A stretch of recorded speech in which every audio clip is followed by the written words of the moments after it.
Daryl Rosenstein. Welcome to Martalks, where we discuss contemporary issues in the internet economy. And today we're joined by Jordan Gell, the founder of ecommerce. And I have to take a moment here and say I am a shopaholic. I think I've discussed this with you all before. I'm not in treatment, nor do I seek it, although it's probably a good idea. But the least favorite part of my addiction has always been the end, the checkout. Not just because you're having to pay for things. That's part of the deal. You shop online, you're going to have to pay for things.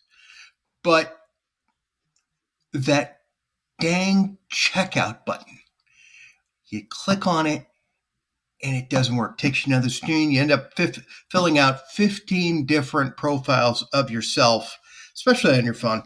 And, you don't know if you're going to get what you bought or not, or if you're going to get 3 different ones or whatever. So, Jordan, you're trying to unpack that. You're trying to help us from that problem. Yeah, so it's a bit of a long story on how I got there, but we have time, so we'll get through it. First, I want to say thank you, Daryl, for having me on. It's great to be here. It's great to be able to talk about rallying, what we're doing, and why. And I like you putting it into that larger context of our individual experiences, shoppers online, and of the temporary quirk, as I think about it, of having difficulty checking out as we're shopping online. It feels a bit of like a relic from the internet of 10, 20 years ago when things first started coming online and shops started getting set up. In some places on the internet, like in Amazon, it's really easy to buy. And other places, it's not. And that to me feels temporary. And what we're doing at Rally is tackling that and helping online retailers make that checkout experience much better and easier for their shoppers, and higher converting and more profitable for the merchants themselves. Well, that sounds good, but why is it so difficult in the first place? I mean, why the heck can't all these wonderful platforms make it easy? So it's a matter of conveying information. So where the internet started it was difficult to get a website. Then it was difficult to get an online store. And a lot of platforms and technology and companies tackled that to help merchants get online and sell things. And there's a reality on when the technology got to market. So Shopify is one of the more recent platforms. And because they're more recent, they were able to take a more modern approach than platforms that were built 10 years prior. And what you have now is this situation where merchants set up their online stores and they show the product catalog on the storefront so shoppers can look around and then add items to their cart. The problem is when you get to the checkout, the shopper still needs to convey who they are and their payment information at that point. And some paths make that really easy, like an Apple Pay, and some paths make it difficult. We've all been to online stores of retailers that we admire and like to shop at, and you start to check out and you're either forced to create an account or go find your account information. Then you get another step further. You manually convey, you literally typing into form fields, first name, last name, city, state, zip. Then you see your shipping options. Then you come back. Then you have to pull out your credit card and maybe use your password manager or your form filler. It right now it is either super easy, Apple Pay or Amazon or Shop Pay, or really painful. And when merchants force their shoppers to go through any form of friction around checkout, they are endangering the transaction. And then you start to look at that at scale, and it is definitely having an impact on their business. Well, yeah. I mean, I don't know how many thousand carts I have abandoned in disgust, I might add, in disgust, to go to a competitor and sometimes pay more for the same damn thing because it was easier for me to just get out of there, just to get it done. So, Yeah. When we're looking at the market today, I mean, as you mentioned, there's a couple of solutions out there. There's companies like Apple Pay. I Mm-hmm. happen to have an iPhone. I'm not going to endorse Apple products, but yeah, I got one of them. Mm-hmm. And I don't know if I'm addicted to that technology, but that's another story. So, what what's the idea coming to a market where there's already, a couple of good options out there? Sure. So if we think about something like an Apple Pay, it is a great buying experience and something that merchants should offer. Just because it's something that merchants know they should offer does not necessarily mean it's easy for them to offer. And a lot of that has some history behind it.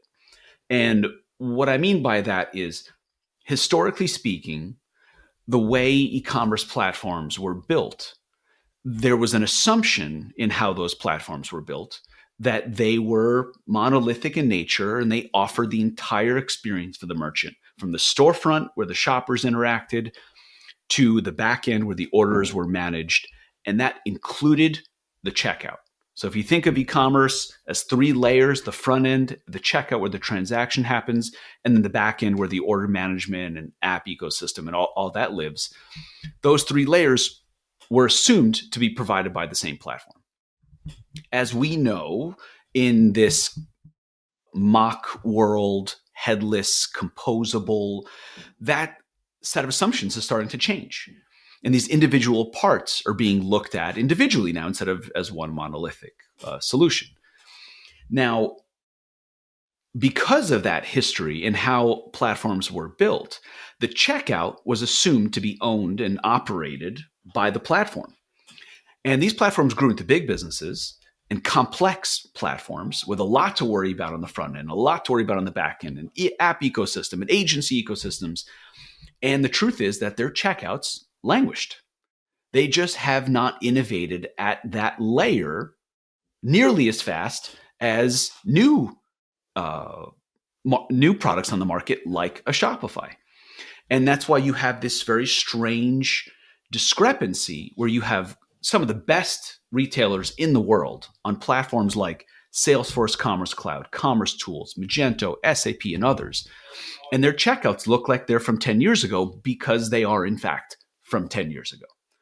So, what our solution does and what our company does is it helps those merchants leapfrog into the present day expectations of shoppers around checkout.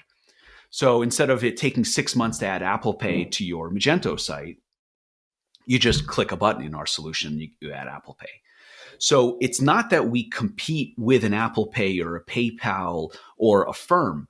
It's that we help bring those solutions to a merchant in a much easier way, along with other things that we add.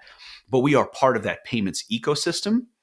We think of ourselves almost like a train station where the different tracks are different payment methods. One's Apple Pay, one's PayPal, one's a firm, one's credit card, and so on. We just help facilitate that travel to go through our train station. We don't care. It shouldn't be our business to care or favor one track over another. That should be up to the merchant on which payment methods should be available to their shoppers. Yeah, there's definitely certain payment methods that are preferred by certain buyers. There's certain things called the black card, that certain folks use for very large transactions, and payment over time. Some products are better suited for these long-term payment methods, and they're not quite as easy to integrate with some of the older platforms. But you mentioned a few of those, Salesforce Commerce. I did an awful lot of work with Demandware before there were Salesforce Commerce, and I know it's an older solution at this point, a little long in the tooth, as is Magento. You also mentioned Commerce Tools, which is one of the newer solutions, microservice architecture, and for enterprise, for business to consumer, and some business to business as well. And, obviously, you have to have built connectors for your application in order to integrate with those seamlessly. What's what's your plan as far as working with these companies as partners? Yeah, the entire e-commerce ecosystem has a lot of connections within itself. So we see ourselves as part of that ecosystem. And when we work with an individual platform like a Commerce Tools or an SFCC or Magento or anything else for that matter, we need to fit in to that environment in a way where we are allied and aligned with the merchant and the platform and the shopper and everyone else. And so let's take Commerce Tools, for example. Up until very recently, Commerce Tools didn't offer anything on the front end. So merchants were left to build everything on the front end themselves using Commerce Tools' powerful APIs, but then building a storefront and then also building and maintaining a checkout on their own. So where our solution fits into an environment like that is it relieves the merchant, the agency, the SI, whoever's doing the work to get the merchant on board, relieves them of having to build and develop and maintain the checkout entirely. So now Commerce Tools is offering their own checkout, but it's good to have options in the market. So we look at the e-commerce platforms as our allies, and what we need to do is add a ton of value to both the merchant and the platform itself. So if we can help merchants get onto Commerce Tools faster because they don't need to build and maintain their own checkout, that's a win for us and a win for Commerce Tools. And similar in other environments. And you're also working with BigCommerce. BigCommerce is in a competitive environment. They are head to head with a platform like Shopify. And it's more than once we have heard merchants going in either direction. We have customers that have left Shopify to go to BigCommerce for their functionality and their suite of tools, but want a checkout like ours that is more reminiscent of Shopify's checkout with the ability to remember shoppers when they come back and so on. So they're leaving Shopify, they're going to BigCommerce, but they want a checkout that's more similar to Shopify's. And we offer that to them. And we've also had it where BigCommerce merchants have considered leaving and going to Shopify, and then they find our solution. They say, we don't have to re-platform because we're able to do what we want. I'm thinking of a feature of ours called post-purchase offers. And that allows merchants to make offers to shoppers in between the checkout page and the confirmation page. So it takes Amazon's "you may also like" cross-selling type of a functionality, but instead of making that offer before the checkout, you can put that offer on the other side of the checkout, effectively allowing the merchant to make upsell offers without any risk of losing the initial transaction. And of course, it's based on what they're buying, so it's very effective. My previous company, CardHook, pioneered that. We did 2.8 billion in processing, and out of that, 325 million came from the post-purchase offers. So it adds 11% of new revenue, right? A very attractive thing. Now, if you go to Shopify's app store, you'll see post-purchase offer apps like CardHooks, like my previous company. And that is now a well-understood best practice in Shopify world. That does not exist outside of Shopify. And one of the things our company and our product is doing is bringing that type of innovation around payments and checkout to the other platforms. So when merchants on BigCommerce see that, often they feel relieved that they don't need to leave and go to Shopify in order to get that type of a checkout and that type of functionality. They can stay on BigCommerce. So that's what I mean. The alignment between ourselves and the platform is important. Well, I mean, those are the biggest players that are out there. So yeah, you've aligned with the folks that are handling the bulk of the transactions on the planet, at least in North America for right now, which is terrific. Now, are you primarily working with the platform providers themselves, or, have you started to work with the agencies that, I know that there's a ton of Salesforce agencies out there. I know there's a ton of Salesforce agency sales executives listening to us right now going, is this for me? Is this something that I can provide my clients? Because they are not going to be replatforming to the next version of Salesforce Commerce. Mm-hmm. Yeah, if you think of it as three different levels, so the first level is directly with the platform. So we build an integration, we launch on their app store. Coincidentally, this morning, we published our app in the Salesforce Commerce Cloud App Exchange ecosystem for the first time. So that's at the platform level. Then there's the partner level that includes both uh, software providers that the merchant works with and agencies and SIs that the merchants work with. That is a great place for us to live for a few reasons. One, this is a bit of a new category, and a key part of that is awareness. And there is no better way to get awareness to a merchant than from a trusted party, whether a software company that they already work with or an SI or an agency that they work with. And then the third level is direct to the merchant. And that is where we spend a lot of time and effort in reaching out directly to merchants and showing them our product and doing demos and the sales process that's really intended to inform and see who we match up with in terms of what their goals are for the next year and beyond and what our solution provides. So yeah, we got to work with everybody, and we actively look and are actively looking for partners at the SI and agency level. And it's the type of SI that wants to introduce new and innovative things to their merchants. That's who we line up with best. Well, I think it's great that you're on the Salesforce App Exchange. It's kind of a tasting menu at this point for composable. They've added access to these tasty little mock solutions that eventually could very well strangle the fig. But hey, that's all right. That's all right from the merchant's perspective. Yes, you can see how they're still identifying the best approach to how to handle that. The great thing about some of these larger platforms, right? The issue with Shopify is that they're very willing to exercise their power in defense of their business model, regardless of what the merchants want. And other platforms like ecommerce tools and an Adobe Commerce and Salesforce, BigCommerce too, they're a lot less willing to tell the merchant what they can and can't do. So that higher form of respect for the merchant's decision making is the right environment for us. But you're right. It is a new world where a few years ago it was unimaginable for a Salesforce Commerce Cloud merchant to build their storefront completely off of Salesforce and then choose a checkout that's right for them, and then choose an order management system and a PIM and just grab these individual solutions that are just right for the merchant.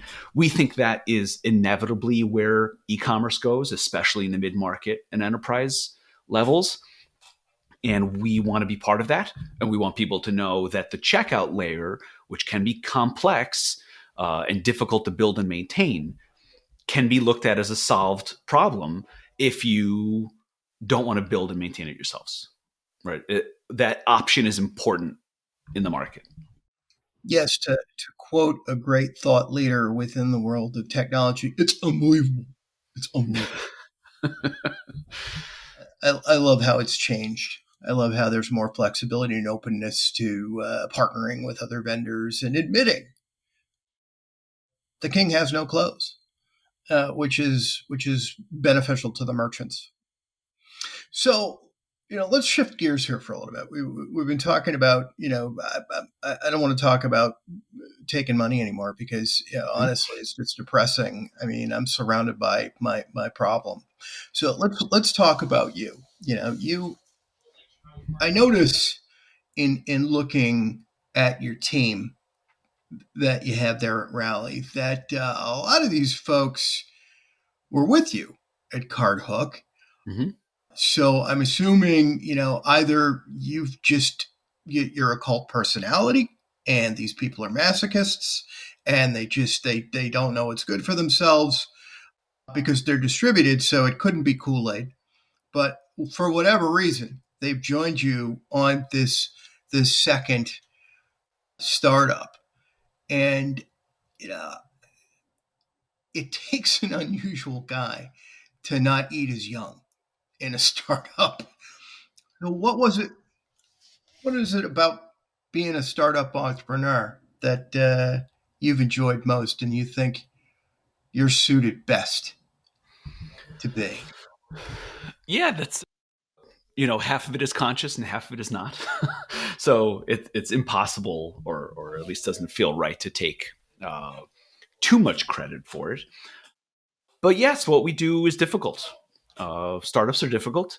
Ours is no different. You're right to identify that this is a bit of a reincarnation. So Cardhook was a fascinating experience. We started off as an abandoned cart app. Then we identified a bigger problem in building a better checkout for Shopify merchants. Then we got into a fight with Shopify and they wouldn't let us into the App Store. Then we boomed, just absolutely boomed. And all through word of mouth, never allowed in the App Store, right? Millions in ARR, doubling every year, billions in GMV. And that felt very much like we were onto something. And it wasn't, it was, the interesting part was the market didn't know it was possible. They just assumed they have to accept the checkout provided to them by the platform, right? That's like the key assumption that we challenged. And then we showed them an alternative and they went for it. And then you get into a situation where the platform effectively killed its complement, right? Shopify decided that it didn't want this to go on. Therefore, they stopped it, right? And that is unfortunately, a feature of the internet right now. You have big platforms that protect their business models, and it stifles innovation in many ways. And I guess what happened to us was that we weren't done. We felt like we weren't done, that we had hit onto something that was clearly adding an enormous amount of value. It was a very, very classic case of Bill Gates's maxim, right? It's like you're basically capturing 1% or so of the value that you're generating into the market. Because we had this little 15-person company, we raised a few bucks from friends and family, we processed $3 billion. And yes, we're making money ourselves, but we are generating an enormous amount of value and then keeping a small piece of it. That's how it should be in general in the economy. And so when it came time to decide what to do next, I didn't feel like we were done. And so we went out and found some great investors and great VCs and March Capital and Rainfall and Commerce Ventures and Felix Capital and all these people that believed in that same version of things on the internet, that merchants should have more decision power, especially around the most critical part of their entire experience, which is the payments. And so we did it again. We brought a lot of people over with us. My CTO is now my co-founder. Our VP of product is still with us. So we feel very much like it's a continuation and we know how to generate value for merchants. And so let's go out into these environments that are more hospitable and more open-minded. That's why we're so excited about things like composable and mock and headless and just this new version of an e-commerce ecosystem that puts the merchant at the center instead of the platform. And we love being part of that. And we think there's a huge potential and upside in getting it right and in becoming the default checkout when building in a composable way. So this crew they came along willingly. They came along willingly, is what you're saying. Yes, it's relatively rare. And we know that, and I know that. It is rare what happened to us at Cardhook. It is rare to hit onto something and hit product market fit and feel that type of pull from the market. And that is addictive. And you don't get that with every startup. It doesn't happen in your career very often. I've done a bunch of different things. A small handful of things have felt like that. And so when you hit onto that, it is an exciting thing and people want to be part of it. And then you treat them fairly and you pay them fairly and you motivate them appropriately. And you feel like you're part of something bigger that makes an impact directly to individual businesses and makes their businesses better and people's jobs and lives better. And we've been fortunate enough to attract talented people, treat them the right way, and then they go off and they tell their friends it's a great place to work, and that works for us. Well, so motivating people with a flamethrower has not been part of your arsenal of managerial tools, I take it. No, that like conscious element of it, I attribute to being an immigrant from Israel and watching my parents be entrepreneurs. And I also attribute that to being a middle child and being able to have a good understanding of what people need and when and why.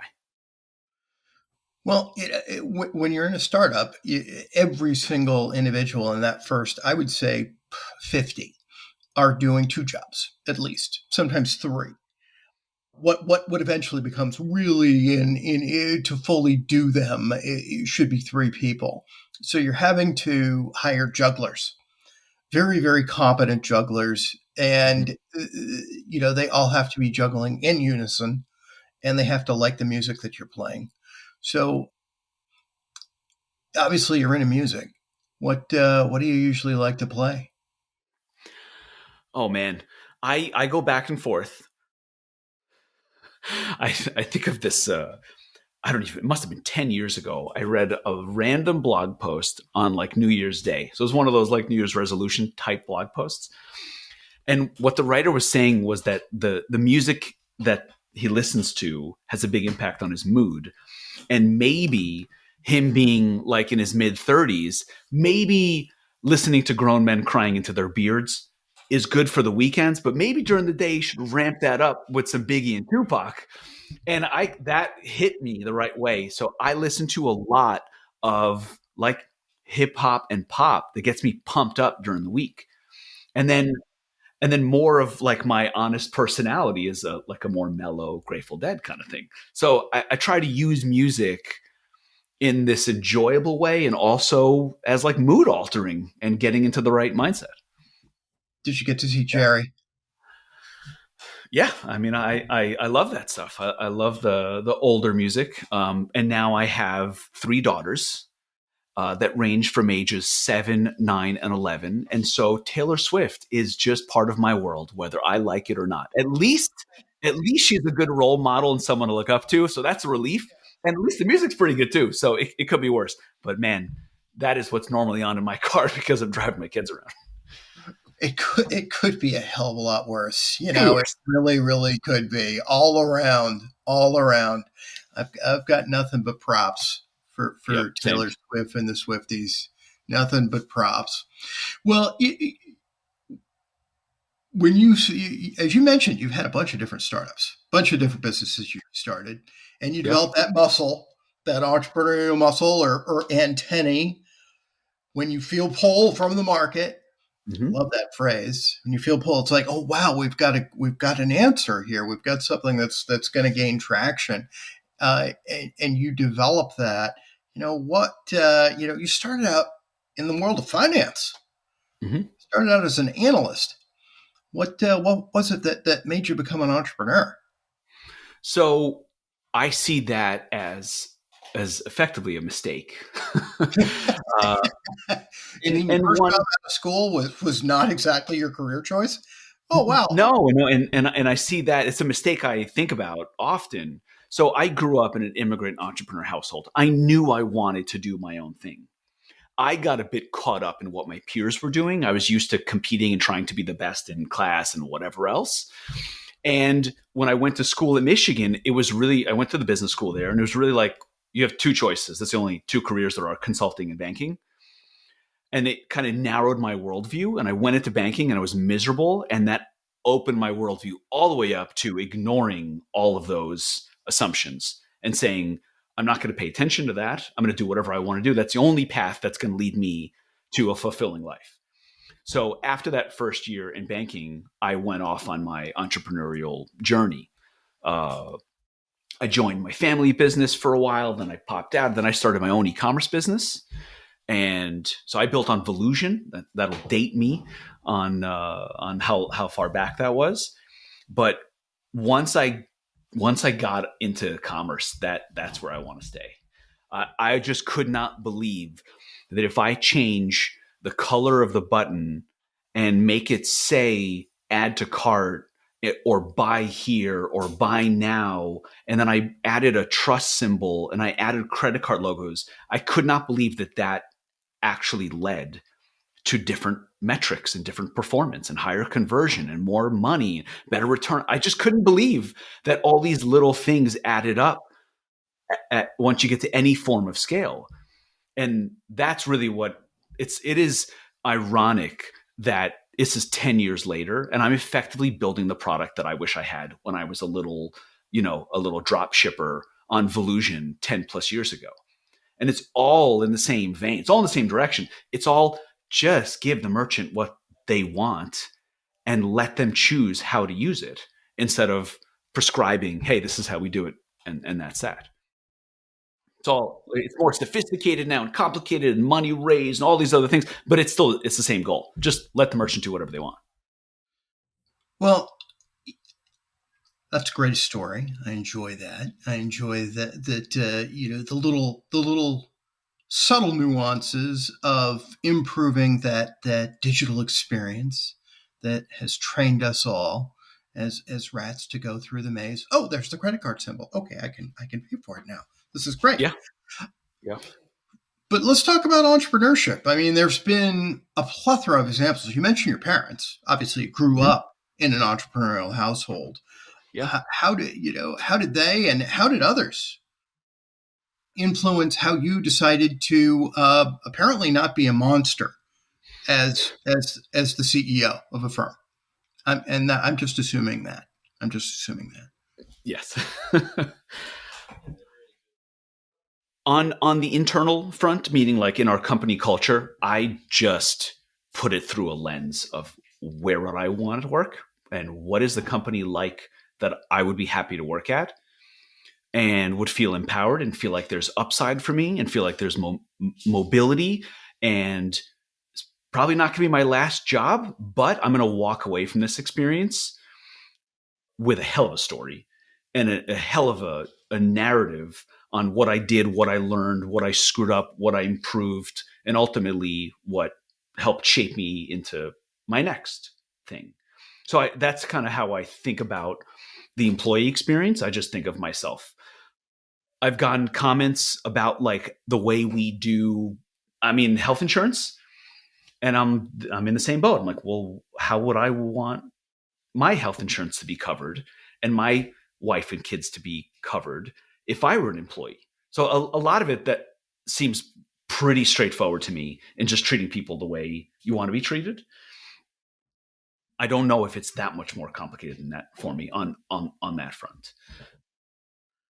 On entrepreneurship, I just see that as the best, most powerful force for good in the world.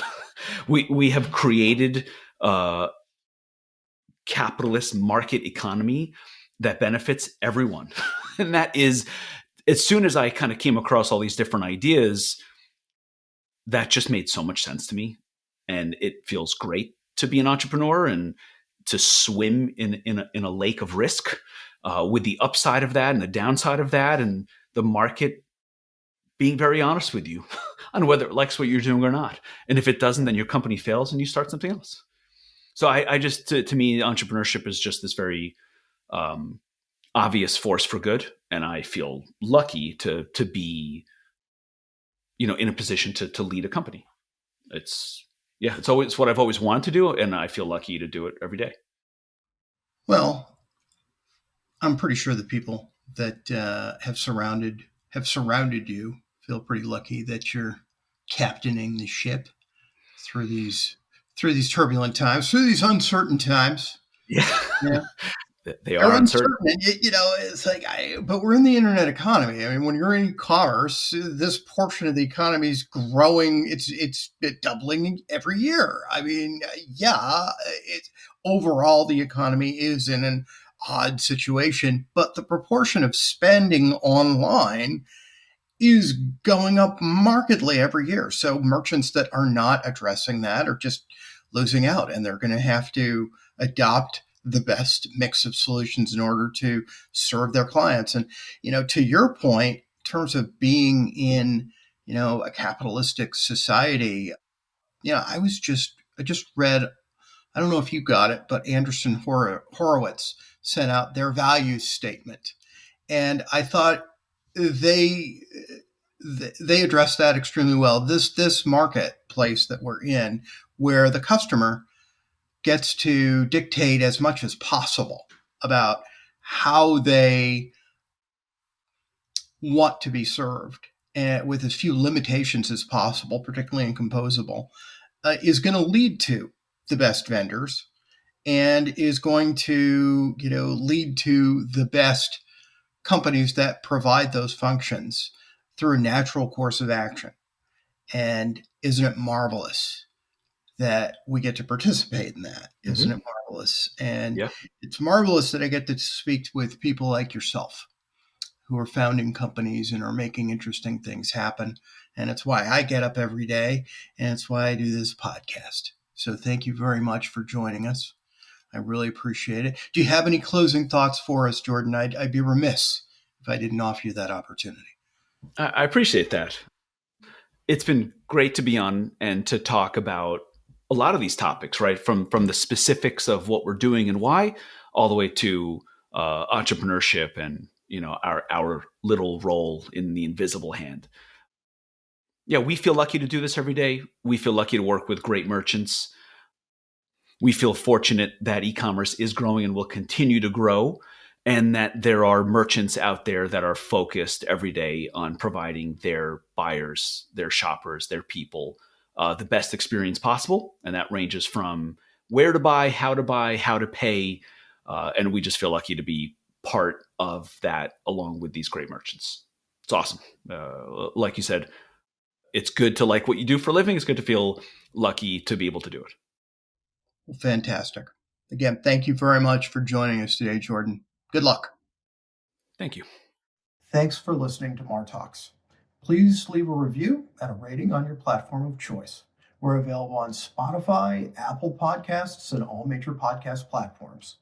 To find out more about how the Rosenstein Group can help you find the right leaders for your client development teams in MarTech and e-commerce, please visit our website, rosensteingroup.com.